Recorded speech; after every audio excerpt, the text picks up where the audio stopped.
Pada tahun 1936, Jepang diguncang oleh satu kasus pembunuhan yang mencengangkan. Seorang wanita membunuh kekasihnya, memotong alat kelaminnya, dan membawanya kabur selama berhari-hari. Kasus ini menjadi legenda kriminal paling ikonik dalam sejarah Jepang dan bahkan hingga kini, masih dibicarakan. Inilah kisah nyata, Sada Abe. Sada Abe lahir di Tokyo pada tahun 1905, dari keluarga kelas menengah. Ayahnya adalah seorang pengusaha pakaian tradisional dan pelatih kerajinan kayu. Keluarga ini dikenal disiplin dan cukup terpandang. Tapi itu tidak menjamin kehidupan yang bahagia. Saat masih remaja, Sada mengalami tragedi besar dalam hidupnya. Ia menjadi korban pemerkosaan oleh seorang kenalan keluarga. Peristiwa itu menghancurkan kepercayaannya, membuatnya merasa jijik pada dirinya sendiri, dan merusak hubungan dengan orang tuanya. Setelah insiden itu, ia mulai memberontak. Ia tidak lagi patuh. Ia tidak lagi merasa aman di dalam rumah. Pada usia yang masih belia, Sada dikirim ke distrik hiburan untuk menjadi geisha. Namun, pekerjaannya di dunia hiburan tidak berlangsung lama. Ia dianggap terlalu liar dan tidak disiplin. Ia kemudian tenggelam dalam dunia malam, menjadi pelayan bar, wanita penghibur, dan berpindah-pindah dari satu pekerjaan ke pekerjaan lain. Tahun 1936, kehidupan Sada berubah drastis ketika ia bekerja sebagai pelayan di restoran Kofuya, Tokyo.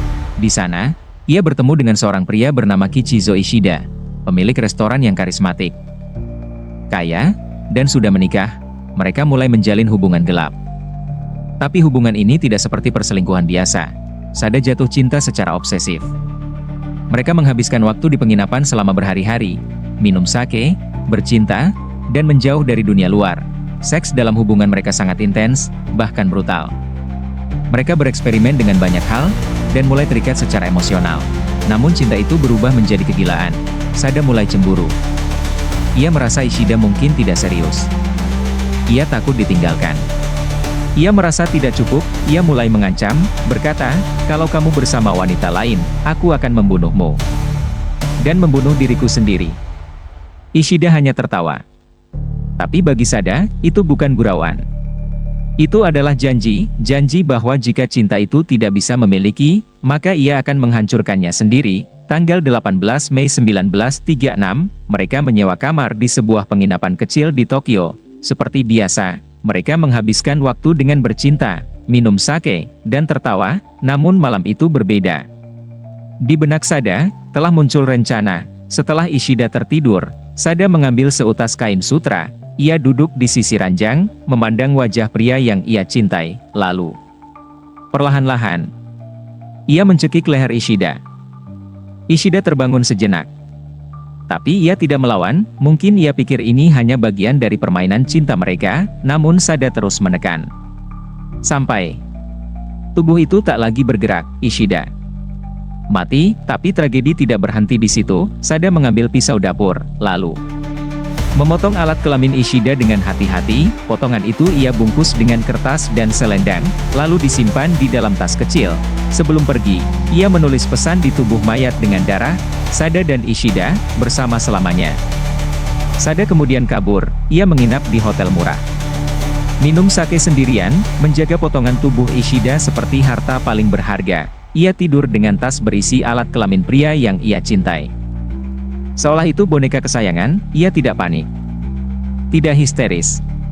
Tidak menangis, ia tenang. Karena baginya, Ishida kini telah menjadi miliknya, selamanya. 4 hari kemudian, polisi menemukannya, ia ditangkap tanpa perlawanan.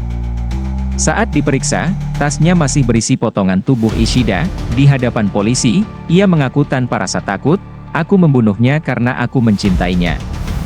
Aku ingin memiliki bagian tubuh yang membuatku merasa dia milikku, aku tidak ingin wanita lain menyentuhnya. Bahkan setelah mati, dia hanya milikku." Sada Abe dijatuhi hukuman 6 tahun penjara, namun karena berkelakuan baik, ia dibebaskan pada tahun 1941. Setelah keluar dari penjara, Sada menghilang. Tidak ada catatan pasti tentang di mana dia tinggal, atau kapan dia meninggal dunia. Beberapa teori mengatakan dia masuk biara. Ada yang percaya dia hidup dengan nama samaran, dan ada yang mengklaim, Sada Abe mengakhiri hidupnya dalam sunyi. Namun yang pasti, kisah ini tidak pernah mati.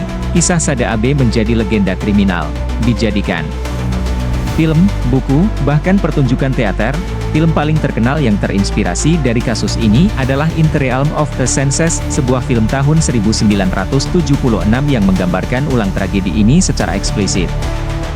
Sada Abe menjadi ikon. Bukan karena kebrutalan, melainkan karena cinta yang berubah menjadi kegilaan. Kasus ini bukan sekadar cerita tentang pembunuhan, ini adalah kisah tentang cinta yang tak terkendali, nafsu yang tak bisa ditahan, dan obsesi yang berakhir tragis. Sada Abe mungkin hanya satu dari ribuan pembunuh dalam sejarah Jepang, tapi kisahnya tetap hidup. Sebuah pengingat bahwa dalam cinta, kadang yang tersisa hanyalah kematian.